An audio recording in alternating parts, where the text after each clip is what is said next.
અંકલેશ્વરના કોસંબડી ગામ નજીક માતંગી પેટ્રોલ પંપ પાસે નજીવા મુદ્દે 9 ઇસમોએ લોખંડના પાઇપ વડે હુમલો કરી 3 વ્યક્તિઓને ઈજાઓ પહોંચાડી હતી। પોલીસે 9 પૈકી 2 હુમલાખોરને ઝડપી પાડ્યા હતા।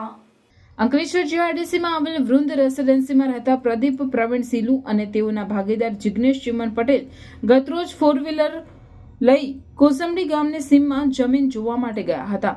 જેઓ જમીન જોઈને પ્રદીપભાઈના શાળા મિતુલ મનસુખ દવેને માતંગી પેટ્રોલ પંપ પાછળ તળાવ પાસે બોલાવ્યા હતા, જેથી બંને કાર ઊભી રાખી મોબાઈલ ફોનમાં મેચ જોતા હતા। તે દરમિયાન કોસંબડી ગામના તળાવનું કામ ચાલતું હોય તાળામાંથી એક ટ્રેક્ટર લઈ યુસુફ ઉર્ફે લેન્દુ યાકુબ બદાત પ્રદીપભાઈ અને જિગ્નેશભાઈ પાસે આવ્યો અને અહીંયા ગાડી લઈને કેમ ઊભા છો તેમ કહેતા જિગ્નેશ પટેલે અમે જમીન જોવા ગયેલા અને અમને એક માણસ લેવા આવે છે એટલે ઊભા રહ્યા છે તેમ કહ્યું હતું। તે વેળાએ યુસુફ બદાત ઉશ્કેરાઈ જઈ અપશબ્દો ઉચ્ચારી અહીંથી અત્યારે જ જતા રહો નીકળી ગયો હતો।